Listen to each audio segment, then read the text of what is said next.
Today we're looking at, for the final section of the class, for the final section of the chapter relating to foreign policy since 1945, the post-Vietnam era and globalization, as far as how we are all getting along together in a global world now.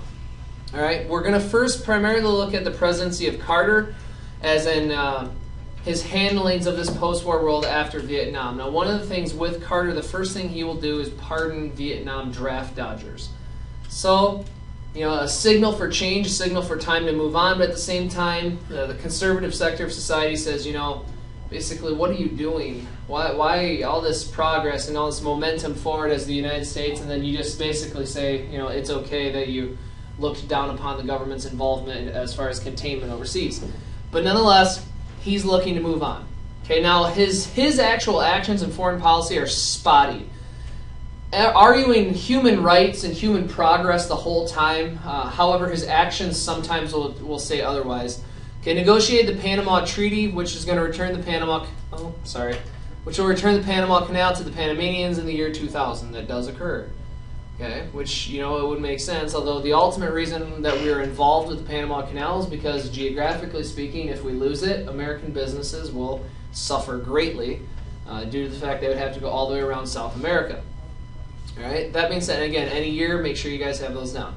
Provided aid to the government of El Salvador, despite Salvadorian government's use of death squads. Okay, now, so here we have, okay, that makes sense. Good progress. What? That doesn't make any sense. Okay, providing aid as far as finances, munitions, resources to this government, and they openly use death squads to create fear and institute control into their society. Negotiated a peace treaty in the Middle East between Egypt and Israel. Didn't bring peace at all. We have the 6-Day War. Now, what happens as a result of the 6-Day War? Our involvement. This group of countries is going to make action towards us. Didn't we aid the Israelis? We aided the Israelites, very good, which is going to aggravate the people, the nations in the Middle East, causing them to do what? I'll give you a little lead in here. They're all part of this. The OPEC countries. What did they do? Didn't want to give us Stop giving us oil. An oil embargo, very good. Okay, write that down. That's that point of reference that you guys can discuss with your parents. And again, we went from 30 cents a gallon to 60 cents a gallon. But at the same time, it'd be doubling the current price of gas, well over $7 a gallon now, you know, greatly affecting life entirely. And that's what happened back then. You know, ask your parents, ask your grandparents. Okay? Proved to be just as cold as his predecessors, refused to allow American athletes to participate in the 1980 Moscow Olympics. They still will anyway. But this is your president looking down upon the participation overseas due to the Cold War. Okay, we don't want to bring our creme de la creme of athleticism overseas and compete against the world on a global spectrum, when what we are doing while we're there is we're booking Soviet hotels, eating in Soviet diners, and helping the Soviet economy. All right, his message is we shouldn't do that at all, but we still will anyway, and we'll be very successful. Hence, this wonderful hockey game. Okay? Which many people said this was an ultimate sign of victory towards the Soviets in the Cold War, that being the miracle on ice. As was Joe Louis taking on the pride of the Aryan race in Nazi Germany during World War II in boxing. Okay? That being said, if Carter intended to infuse foreign affairs with morality, President Reagan is going complete opposite direction. So, Carter is going to go again with humanism, so make sure you have these distinguish. Humanism. Whereas Reagan is going to go ahead with just the conservative, pro-American, we must end the Cold War vision. Okay? That being said, he's going to openly say that Carter's failing miserably in foreign policy. In the United States, the only goal that we should have is to eliminate that evil empire, being the USSR. Okay? We must do this. This is our primary objective, and it has been for several presidents after Truman, including Truman even. End the Cold War. Make sure that we are superior to all nations globally. All right? That being said, as we've looked at with the timeline, in one way or another, we're going to be involved everywhere. Now, one item that I would like you to add here would be Somalia with President Clinton.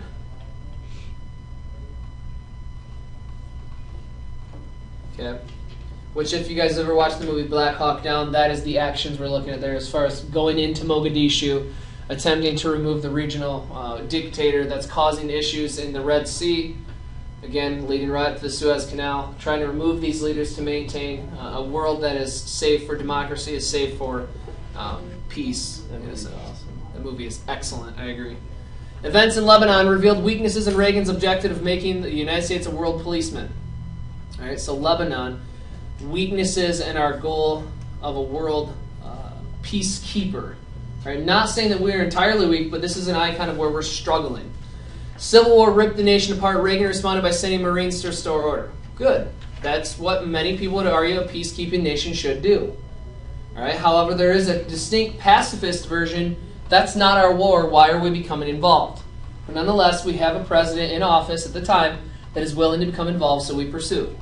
All right. And what would become the icon of the Middle East? 1983 truck packed with explosives blew the U.S. barracks apart, killing 241 instantly.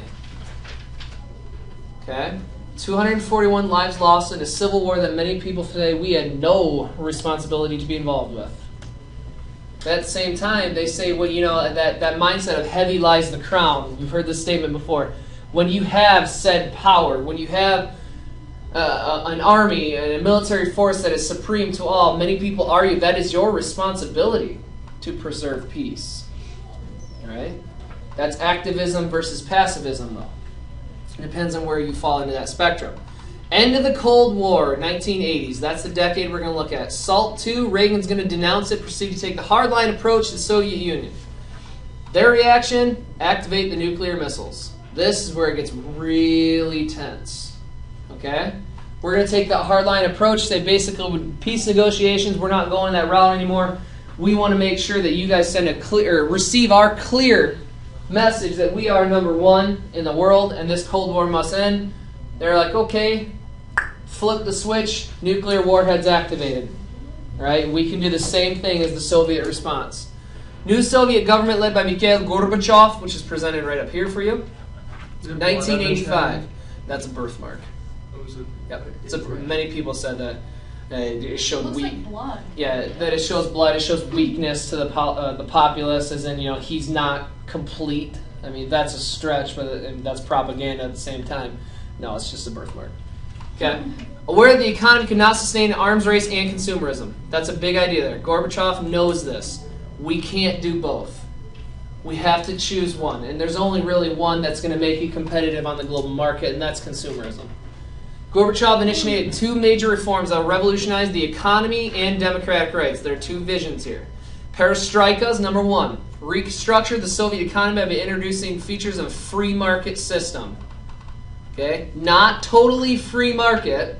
There is government involvement, but if you consider what our structure is like, there's government involvement as well.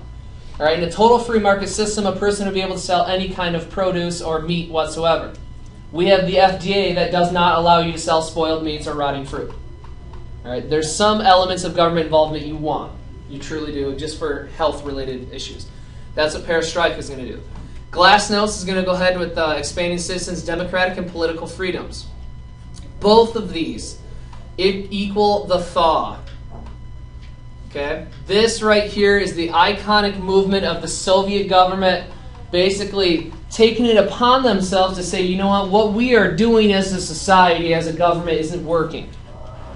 All right? We need to make sure our people are happy and able to participate in government and buy things that we previously cannot offer in order to maintain our competitiveness on the global market. Gorbachev removes Soviet troops from Soviet bloc nations. Okay, this is a big objective here. Takes them out of these areas. Within the Soviet bloc, one after another, they declare independence, starting with Poland. All right, Poland has either been occupied, non-existent, or completely conquered for centuries. Okay, this was a huge icon of progress, leading ultimately 1989, the fall of the Berlin Wall.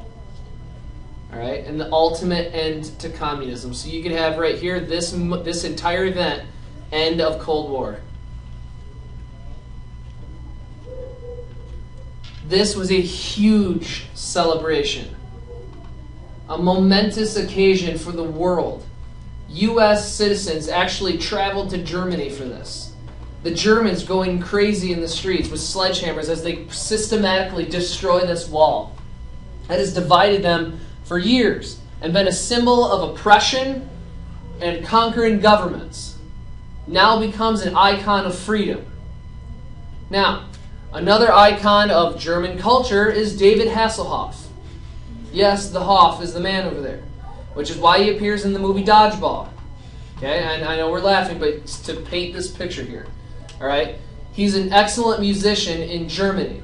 He sings on the wall. CNN is present at the wall. This is like the most important event in the late 1980s.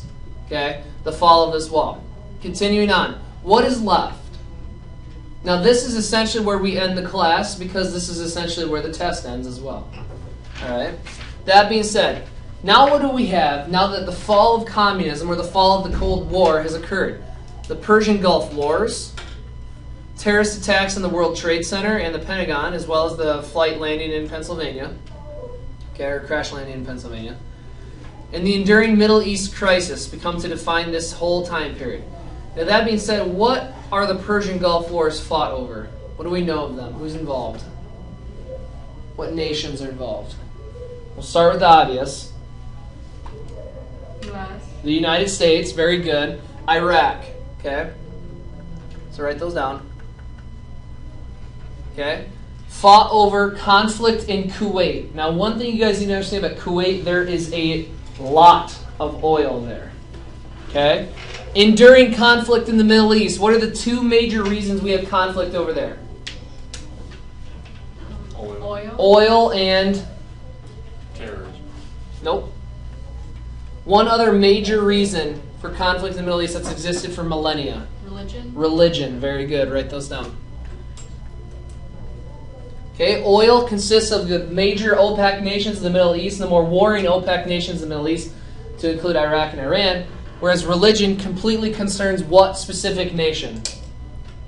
Israel. Very good. Okay, as far as why we're involved over there, because we vowed to be a defender of the nation of Israel. Any questions? Excellent.